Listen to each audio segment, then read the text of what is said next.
queridos amigos, queridos irmãos, queridos somos todos que nesse momento estamos encarnados. Queridos também são aqueles que desejam retornar a esse mundo, a essa escola, para também cumprirem seu propósito divino. Queridos também são aqueles que, no meu coração, deixaram marcas de desafeto, deixaram marcas de mágoa e de tristeza. Mas eu não tenho o hábito de chamá-los de queridos. Mas no momento em que eu paro e busco o meu mestre, no momento em que eu paro a minha vida e eu busco a bússola que vai me mostrar qual a direção que eu devo tomar, eu preciso reconhecer que essas pessoas que me magoaram, que me fazem sofrer ou me fizeram sofrer, também serão queridos quando eu perceber que muitas vezes vai ser através do sofrimento, da dor, da mágoa, da raiva, sentimentos que nós consideramos pouco nobres, mas que nos mostram verdadeiramente quem somos. Serão através desses sentimentos que eu vou perceber a minha necessidade de mudança. Serão através desses sentimentos pouco nobres que eu vou reconhecer que eu tenho coisas e eu devo fazer coisas para me tornar uma pessoa melhor. Enquanto eu me alimento daquilo que não me deram, daquilo que me tiraram, daquilo que me trouxe, daquilo que me trouxe dor, me trouxe sofrimento, eu vou caminhando no mesmo lugar. Eu não mudo. E eu quero mudar, e eu preciso mudar. E aí, quando eu tomo esta consciência, eu pego a minha bússola e digo para mim mesma, eu quero ou encontrar o caminho, encontrar a direção para me conduzir a um melhor lugar, ou eu quero, e eu preciso então reconhecer que eu estou insegura, que eu não estou certa, que eu posso estar equivocada. Ou então, ainda que eu nesse momento tenha certeza de que eu estou no melhor caminho, ainda que nesse momento eu tenho certeza de que tudo que eu estou fazendo é o melhor, é o correto, ainda assim, eu posso buscar a minha bússola e me perguntar, eu quero me certificar. E não é uma questão adivinhatória. Essa bússola a que eu me refiro, que é o Evangelho, ela me relembra as leis às quais eu preciso estar cumprindo, que são as leis divinas.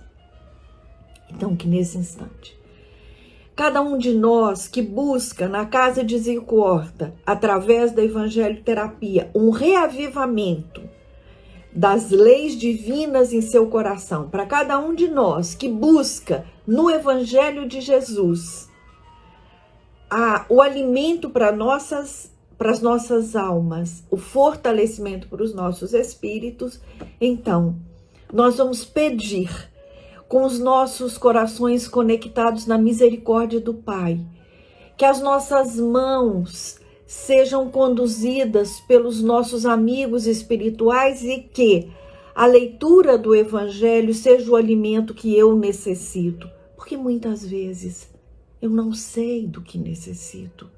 Por isso a abertura aleatória faz sentido, porque eu sei que eu não estou bem, mas eu não consigo saber qual é o alimento. Sabe, quando estamos com fome, sabemos que estamos com fome, mas não conseguimos clarear nos nossos corações o que queremos comer. Assim muitas vezes é com as nossas emoções.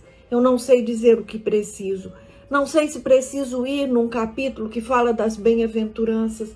Não sei se preciso ir a um capítulo do Evangelho que fala das preces. Não sei se preciso abrir o Evangelho aonde vai me trazer noções históricas do Evangelho.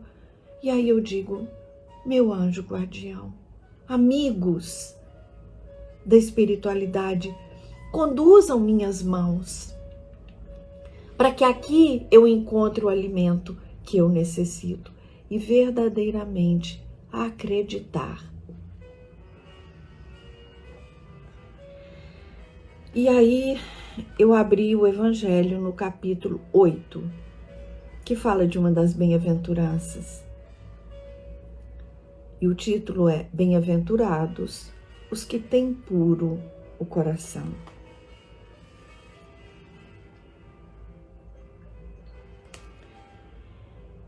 E o item é pecado por pensamento.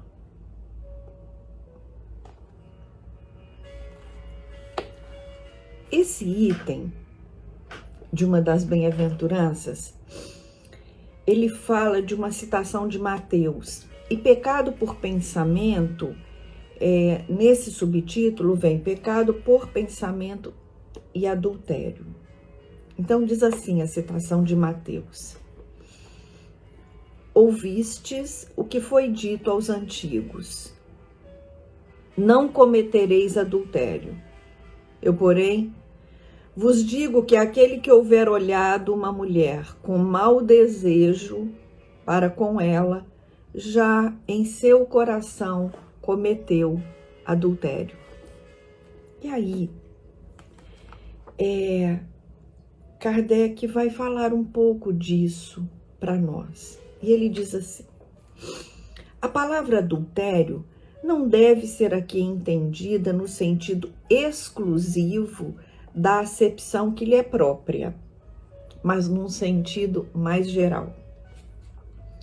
Muitas vezes, Jesus a empregou por extensão para designar o mal, o pecado, todo e qualquer pensamento mau. Como, por exemplo, nessa passagem, aspas, porque se alguém se envergonhar de mim e das minhas palavras, dentre esta raça adúltera e pecadora, o Filho do Homem também se envergonhará dele, quando vier acompanhado dos anjos na glória de seu Pai. Está em Marcos 8:38. Continua Kardec. A verdadeira pureza não está somente nos atos, mas também nos pensamentos. A verdadeira pureza não está somente nos atos, está também no pensamento, porque aquele que tem puro coração nem sequer pensa no mal. Foi o que Jesus quis dizer. Ele condena o pecado mesmo em pensamento, porque é sinal de impureza.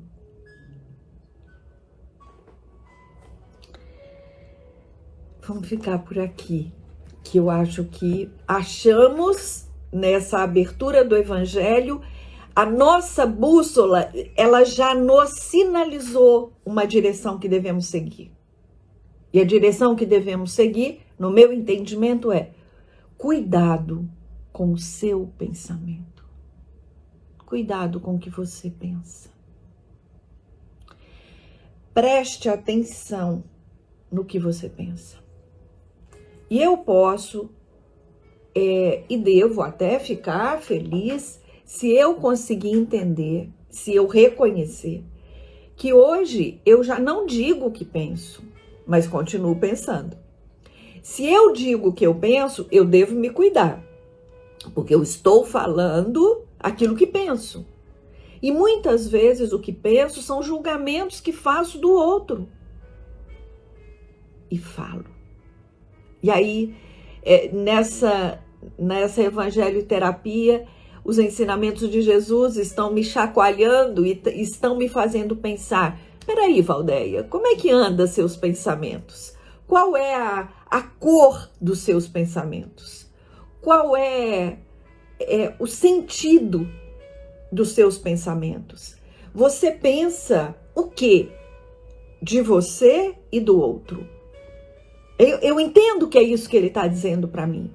Muitas vezes eu posso sair falando de mim, porque eu faço, porque eu aconteço, porque fui eu quem fez, fui eu quem teve a ideia, porque fui eu quem construiu. Eu posso sair falando isso? E quando eu digo isso, qual é a minha intenção? Eu quero dizer que eu fiz ou eu quero verdadeiramente fazer aparecer quem não fez? Quando eu digo que eu fiz, com que intenção eu estou dizendo que fiz? Porque se eu fiz, tá feito. Quando eu faço algo que dentro da escala dos valores da nossa cultura, da nossa sociedade, são tidos como positivos, como coisas boas,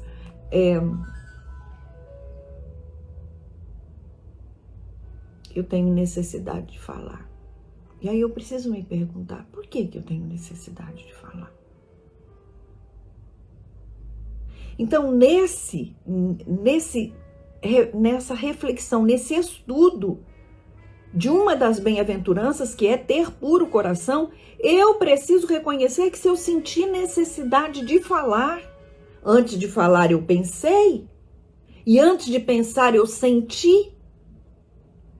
Então eu ainda não compreendi que meu coração não está puro, porque eu ainda sinto necessidade de dizer que fui eu quem fez.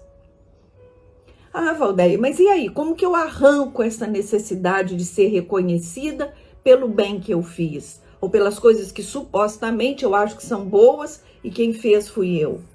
Fazendo uma reflexão. Pensando, mas por que eu sinto necessidade de falar? Por que eu sinto necessidade de contar o que eu fiz? Porque eu quero reconhecimento. E por que eu quero reconhecimento? Por que eu preciso que o outro saiba o que eu fiz? E se foi difícil, se foi fácil, se foi doloroso. Por quê?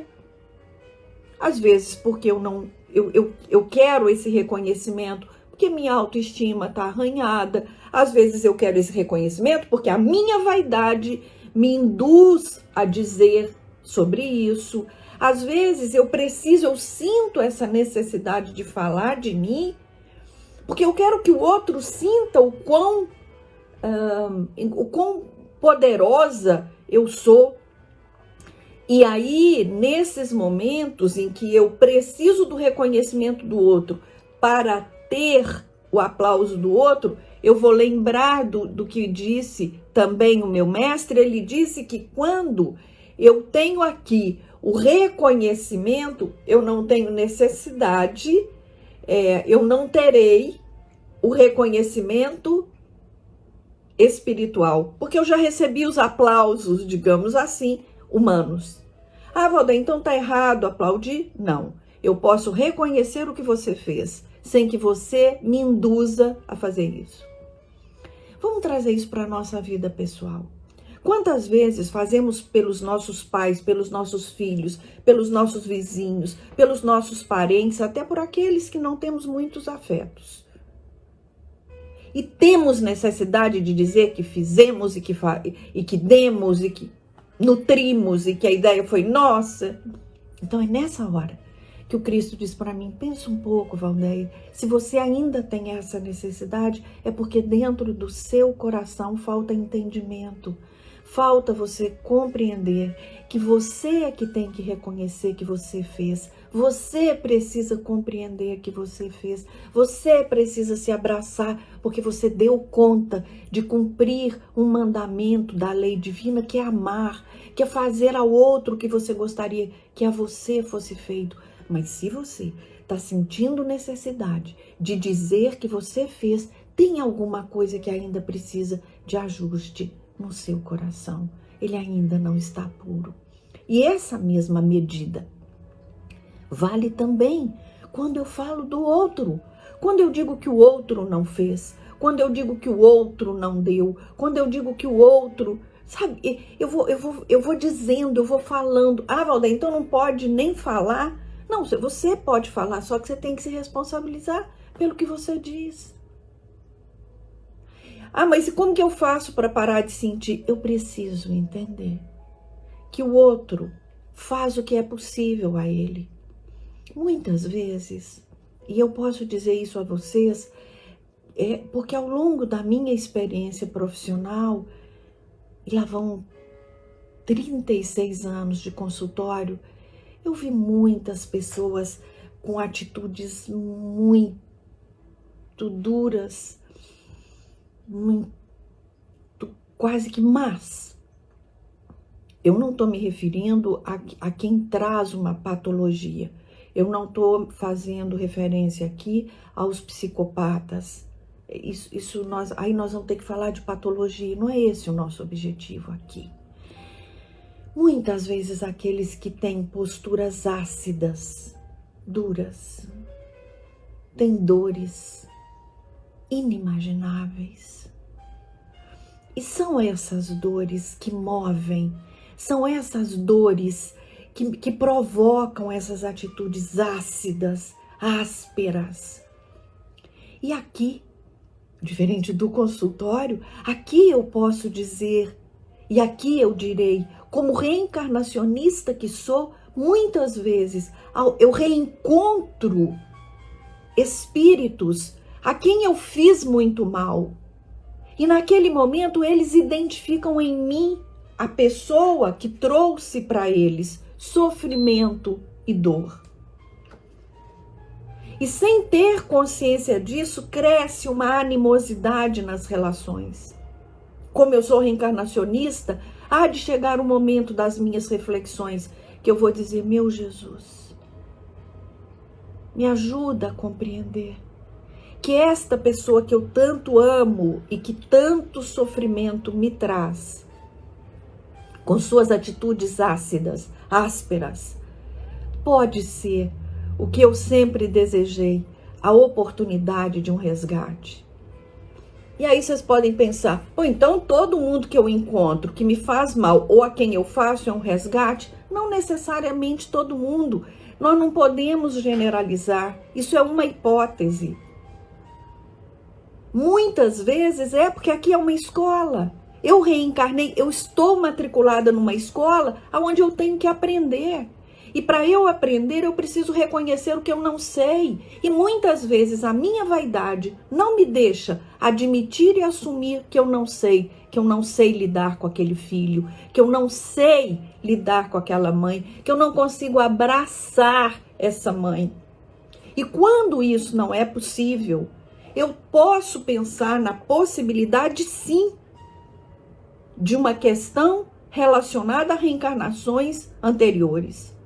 Isso me ajuda? Bom, eu não deveria em momento algum esquecer disso, porque se eu sou espiritista, o tempo inteiro a vida que eu levo hoje é consequência do que eu fiz anteriormente. É ação e reação. Mas essa ideia de ter puro coração é um exercício de limpeza diária. Todos os dias eu posso dizer: meu Deus, eu quero hoje o meu coração puro. Então, para isso, eu tenho uma proposta, eu me faço uma proposta hoje.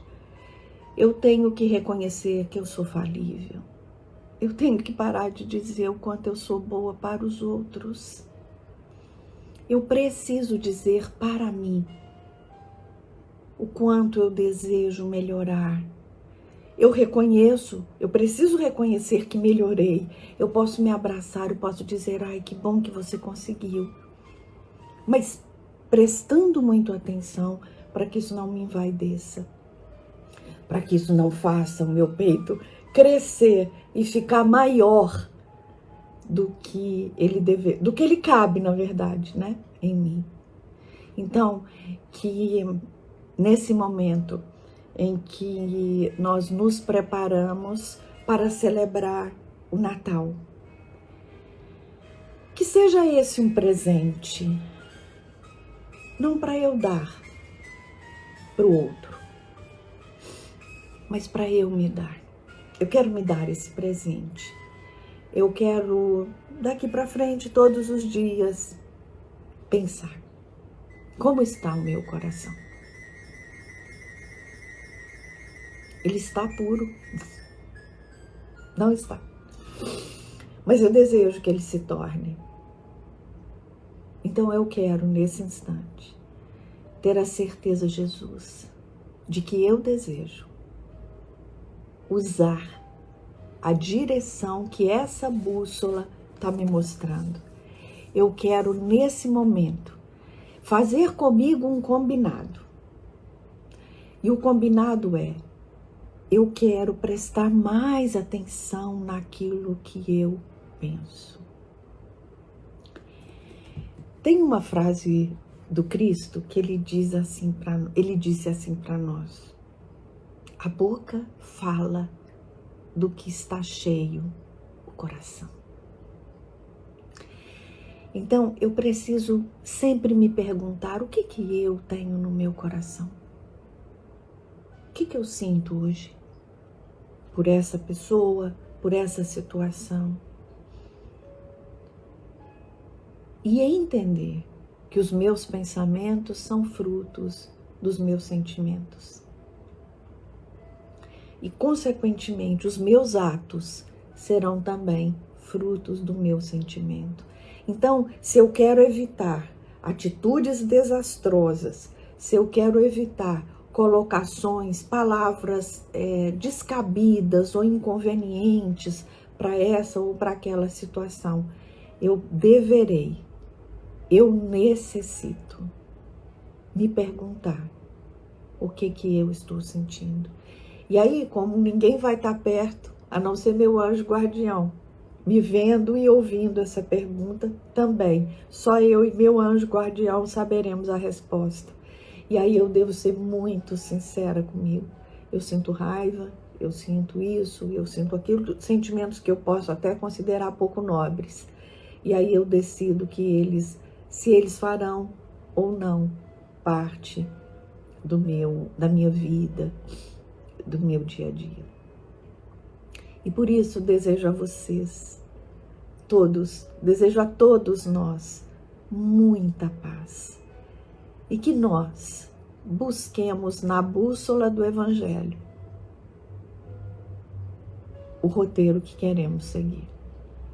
Muita paz.